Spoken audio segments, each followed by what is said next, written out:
Accueil très chaleureux ce mercredi 5 juin 2024 à Cotonou. La population de la 15e circonscription électorale reçoit ainsi la délégation gouvernementale dans le cadre de la tournée de reddition de comptes. Ils sont venus en grand nombre pour mieux comprendre les réalisations que mène le gouvernement du président Talon depuis 2016. À Cotonou, le régime de la rupture a investi dans tous les secteurs de développement. Le maire Luc Seton-Yatropo a fait mention des actions phares qui portent la signature du président Patrice Talon. Le bitumage, l'asphaltage et l'éclairage de nombreuses rues, dont le tronçon Ciné-Concorde, Carrefour-Sekandi, à 2 pas de nous. La corniche est de Cotonou. Les travaux d'assainissement fluvial déjà visibles dans de nombreux quartiers du 1er au 6e arrondissement de la ville. L'excellente politique de gestion des ordures ménagères de la ville qui fait désormais de Cotonou, donc de la 15e circonscription électorale d'Apapa, l'une des cités les plus propres d'Afrique. Les programmes d'action sociale structurantes, l'assurance maladie universelle, le microcrédit à l'AFIA, les appuis aux personnes sinistrées ou vivant avec un handicap, les équipements marchands avec les marchés modernes de Minombo, Abattoir, Picasso, Aïdjedo, et j'oublie à peine la majestueuse plateforme qui nous accueille présentement, le marché Picatoire, le papa dont je viens de parler.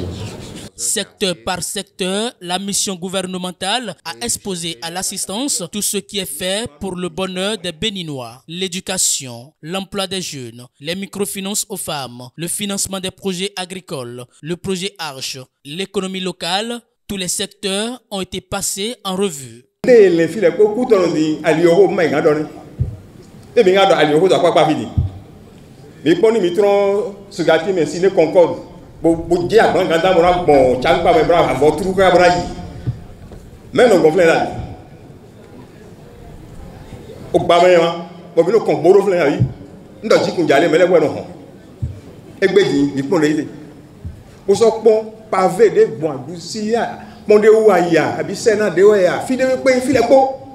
Les enfants ne peuvent pas faire de l'enseignement général parce qu'il ne peut pas y avoir de l'emploi pour eux à la fin. Et c'est pour ça qu'il faut spécialiser et choisir les bonnes filières, les filières qui nous manquent. Parfois sur des postes donnés ou des recrutements dans nos chantiers, dans le PAG, on n'a pas la ressource qualifiée pour ça. Il faut parfois amener de la ressource parce qu'on a beaucoup de personnes diplômées, mais ils ont tous des diplômes qui sont des diplômes généraux. Donc, la formation, il y a eu un investissement massif pour une formation appropriée et de qualité. Les lycées techniques ont été un sujet également qui a été traité toutes ces 8 dernières années. Mais là, je veux juste, sans rentrer dans les détails, dire que 4200 filles des lycées techniques ont reçu des bourses. Parce que ce sont des secteurs où il y avait très peu de filles. Et pour l'égalité, on veut aussi que les filles participent comme les garçons, puisque en nombre, ils sont plus ou moins égaux. Les cantines scolaires, on en a suffisamment parlé. 1 300 000 écoliers qui ont un repas chaud au moins par jour à l'école. Ces exposés ont suscité des interrogations dans le rang de la population. Elles souhaitent mieux comprendre certains choix politiques du gouvernement.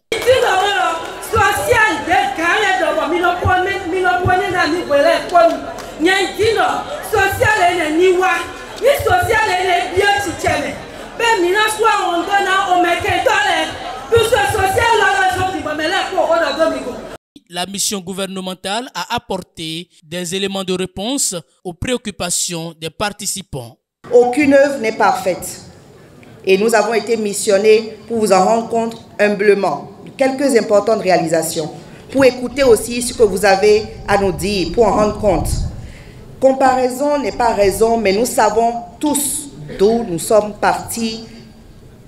Mais quand la montagne a grimpé et abrupte, et qu'on sait qu'on avance bien, est-ce qu'il faut se décourager pour revenir en arrière, pour descendre, comme dirait l'autre, descendre en bas? On ne le dit pas.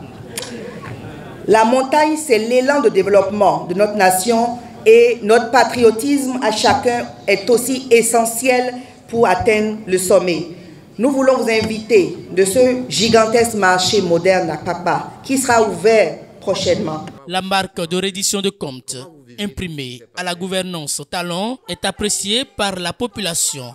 Elle a permis aux participants de mieux connaître les efforts fournis par le gouvernement depuis 2016.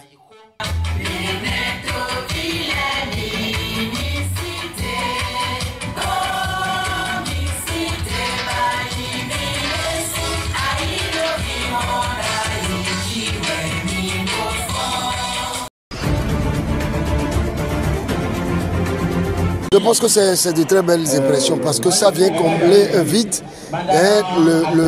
Les gens avaient besoin d'explications sérieuses de la part du gouvernement.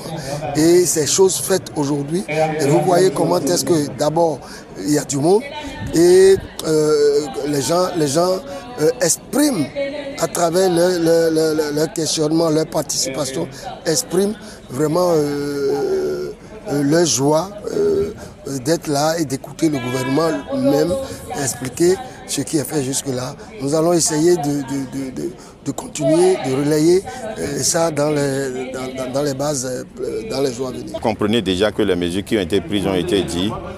Comme vous le savez très bien, au Niger, actuellement, nous avons également une cherté de vie atroce de leur niveau. Et au niveau des pauvres viviers, il a été constaté que ce maïs dont on parle est transporté par la lagune et autres vers le Niger. Et eux, ils sont disposés à l'acheter à 400 francs.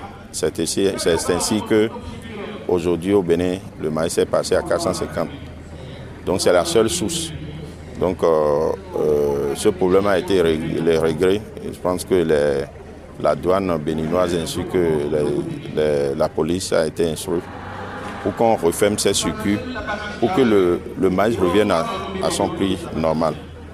Je pense que c'est un souhait de la population de la 15e de voir la subvention du maïs. L'appel a été entendu et je pense qu'on attend la suite des conseils de ministres pour avoir la réponse à cette question.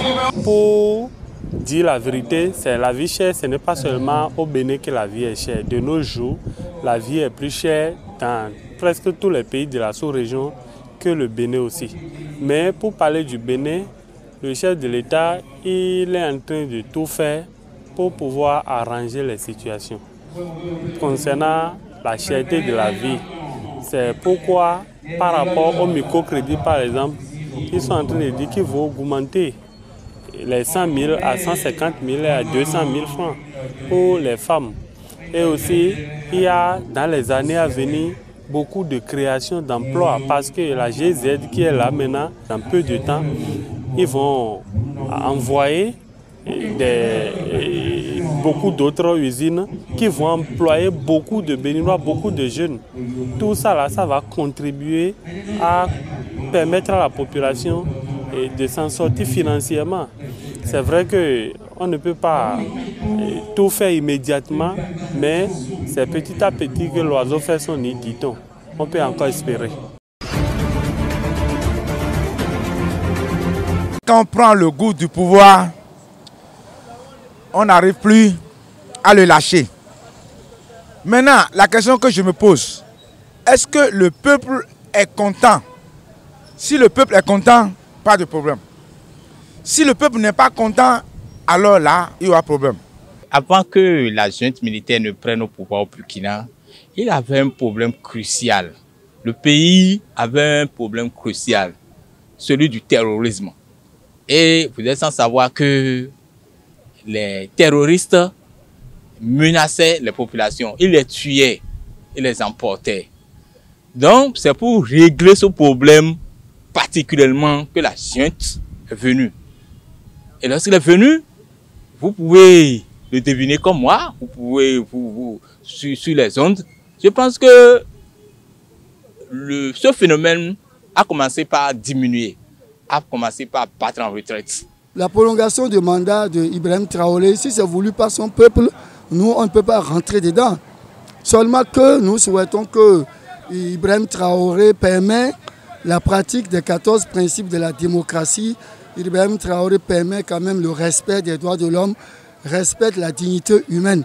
Parce que les informations que nous avons qui proviennent de ce grand pays de Thomas Sankara, qui est un homme fort, qui est mort, mais il n'est pas mort parce qu'aujourd'hui on continue de parler de lui sur le plan des droits de l'homme et le respect de la dignité humaine.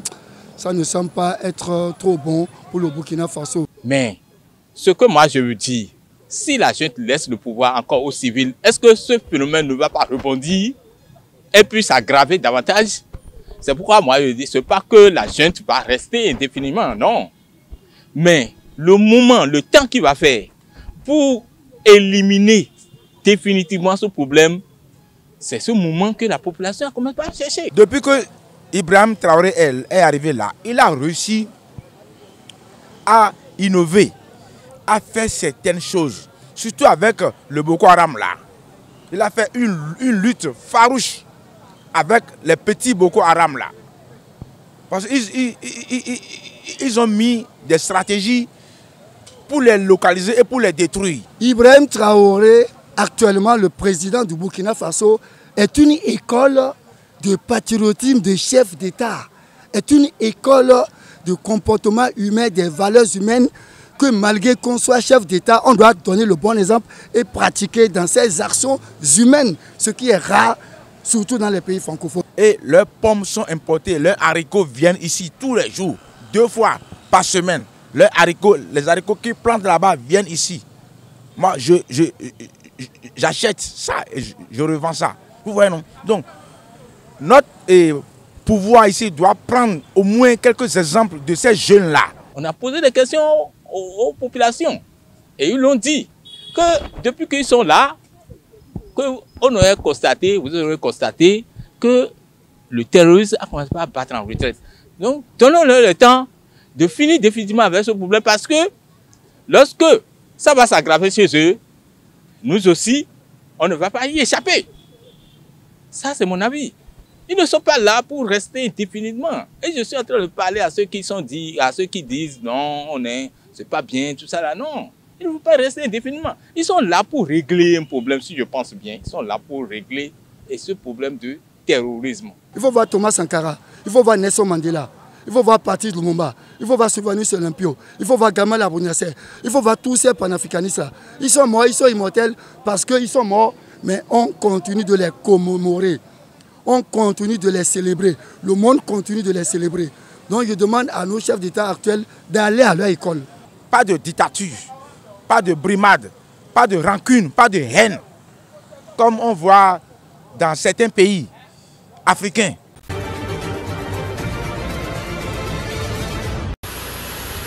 Après Oyo Ouagadougou, le ministre russe des Affaires étrangères Sergueï Lavrov est arrivé au Burkina Faso mardi en fin de journée, accueilli par son homologue Karamoko Jean-Marie Traoré.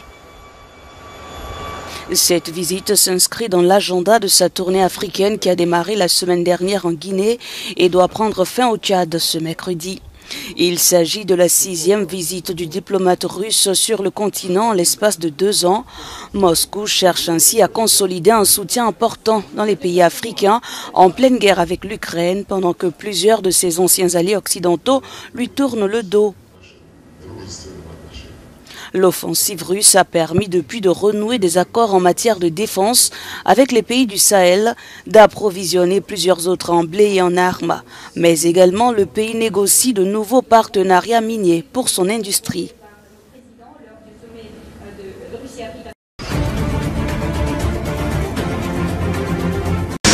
Le Kitabus. Ce bibliobus intègre progressivement le paysage de la ville de Bukavu dans l'est de la République démocratique du Congo. Un minibus qui contient plus de 1000 livres, essentiellement destinés à la jeunesse.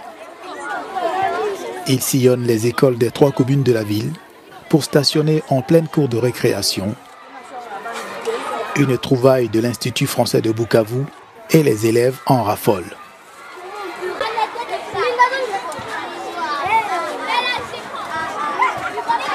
À cette heure, je consulte l'atelier de Roxane. Je me sens à l'aise et heureuse d'être ici et de voir des livres. Ça va m'aider à écrire, à apprendre genre à bien lire, à consulter et à aimer les livres. L'initiative est saluée par le rectorat pour son rôle dans le renforcement du système éducatif congolais qui fait face à des défis majeurs dans la mise en œuvre de sa politique de gratuité de l'enseignement de base. L'intervention jeunesse créative vise à valoriser le potentiel de la jeunesse et nous savons très bien qu'à travers la lecture, les jeunes apprennent beaucoup et ils apprennent surtout à être autonomes sur beaucoup de plans. Donc nous avons accompagné ce projet parce que nous sommes convaincus que les jeunes doivent apprendre beaucoup de choses et les jeunes doivent avoir cette culture de lecture, d'échange, de partage pour permettre leur épanouissement. Pour redonner le goût de la lecture, le Kitabus est une solution qui tombe à pic dans une ville de 3 millions d'habitants avec moins de 5 bibliothèques physiques publiques. C'est-à-dire nos enfants, après cette activité, ils seront capables d'exploiter des manuels et ce projet est là pour susciter le goût de la lecture à nos enfants de cesser le progrès. Cette initiative de bibliothèque mobile est une première en République démocratique du Congo.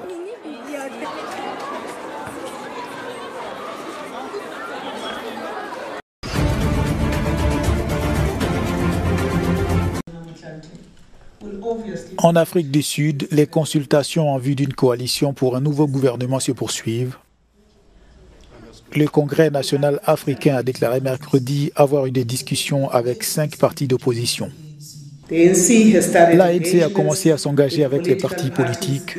Nous avons rencontré tous les partis désireux d'apporter des idées sur la manière dont nous pouvons collectivement faire avancer notre pays, former un nouveau gouvernement qui assure l'unité nationale et la stabilité, qui poursuit la transformation de l'Afrique du Sud et la sauvegarde de notre démocratie constitutionnelle.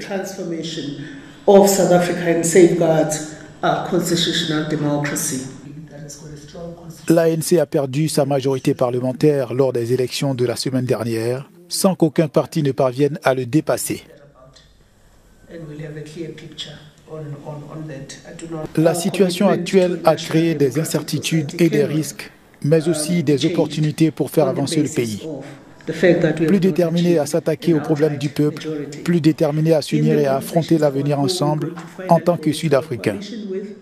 L'ANC s'engage à faire en sorte d'unir le peuple sud-africain pour faire avancer notre pays et former un gouvernement qui reflète le message de l'électorat, c'est-à-dire le message selon lequel nous devons travailler ensemble.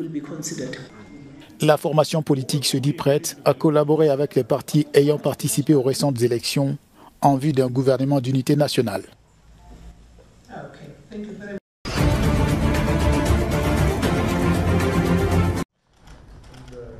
L'Égypte multiplie les efforts afin d'obtenir un cessez-le-feu dans la bande de Gaza. Mardi, le ministre égyptien des Affaires étrangères recevait son homologue chypriote au Caire. Lors d'une conférence de presse conjointe, Sameh Choukri et Konstantinos Kambos ont simplement demandé l'arrêt des hostilités. L'extension des opérations militaires de Gaza à Rafah, excusez-moi, a des conséquences potentiellement irréversibles et catastrophiques et doit cesser. Les deux diplomates ont critiqué la situation qui s'enlise davantage avec la ruine du quai flottant américain censé acheminer l'aide humanitaire à Gaza.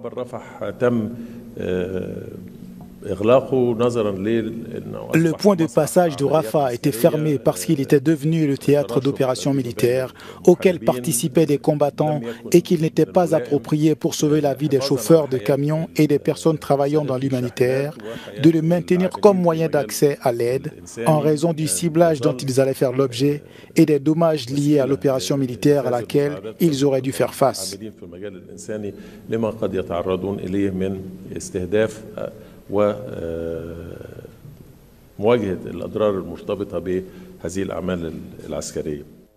L'Égypte dénonce les attaques sur Rafah, les combats et les restrictions israéliennes sur les envois d'aide humanitaire par le point de passage frontalier exposent la quasi-totalité des 2 300 000 habitants de Gaza à une famine certaine et sévère selon les agences humanitaires.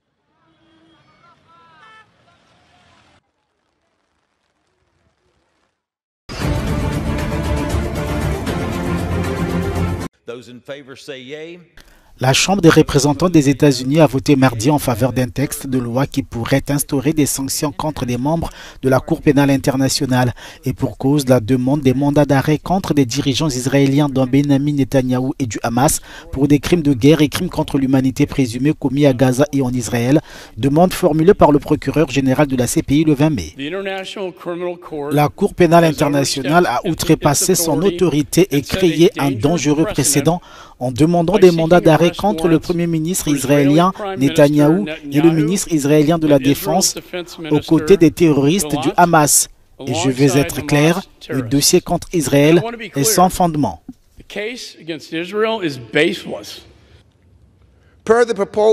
Selon le texte proposé, toute personne ayant offert une assistance financière, matérielle ou technologique au tribunal sera sanctionnée.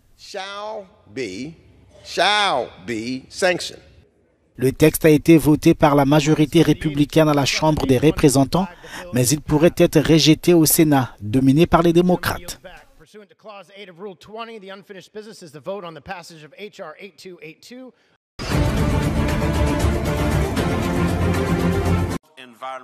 À New York, mercredi, le secrétaire général de l'ONU a proposé aux pays membres de taxer plus lourdement les compagnies pétrolières afin de financer les pertes et dommages subis par les populations à travers le monde.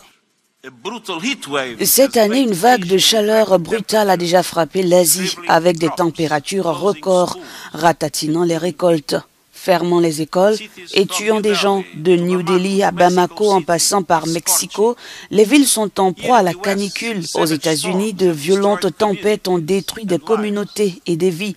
Nous avons vu des catastrophes dues à la sécheresse se déclarer dans toute l'Afrique australe et des eaux inonder la péninsule arabique, l'Afrique de l'Est et le Brésil. Antonio Guterres propose également d'interdire aux compagnies pétrolières de faire de la publicité dans les médias, comme cela se fait dans certains pays pour l'industrie du tabac.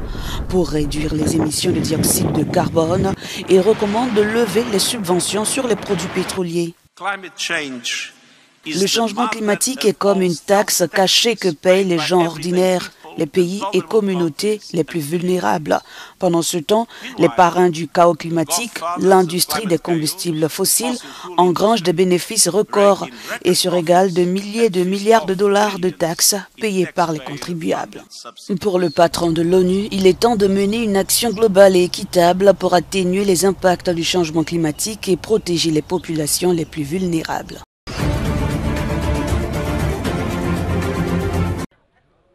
L'Algérie s'apprête à affronter la Guinée à l'occasion de la 3e journée des éliminatoires de la Coupe du Monde 2026 prévue aux États-Unis, Mexique et Canada. Les Fennecs se sont entraînés mardi pour le premier match officiel du sélectionneur Vladimir Petkovic. Bien, on a fait trois bonnes séances déjà, avec du travail en salle et puis du travail sur le terrain. Tout le monde est arrivé en de bonnes conditions, tout le monde met du sien sur le terrain et travaille correctement pour pouvoir donner le meilleur de soi sur chaque match. Jeudi soir, le Bosniaque sera privé de Riyad Mahrez, Youssef Belaïli et Islam Slimani dans ses choix tactiques face au Sili national de Guinée. Nous sommes ici pour préparer 2 matchs contre la Guinée et l'Ouganda et nous sommes prêts avec l'entraîneur, les nouveaux joueurs, le personnel et tout. Les 2 matchs bien comme ils font, donc on est prêt Inch'Allah avec le coach, avec les joueurs, le staff, donc on est en train de travailler. Inch'Allah Rabbi Oufaqna nkunu ala wajhi Inch'Allah. L'Algérie est en tête du groupe G après 2 victoires contre la Somalie à domicile 3-1 et le Mozambique 2-0 à Maputo.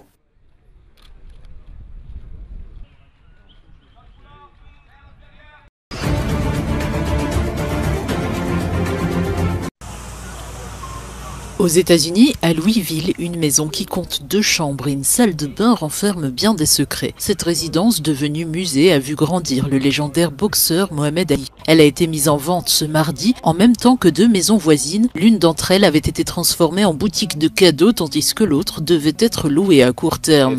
Il s'agit en fait d'un monument historique qui est identifié comme tel par une pancarte installée sur la pelouse. Cette maison a été la maison d'enfance de Mohamed Ali, qui y a vécu pendant 18 ans. Il partageait une chambre avec son frère et partenaire de combat, Rahman.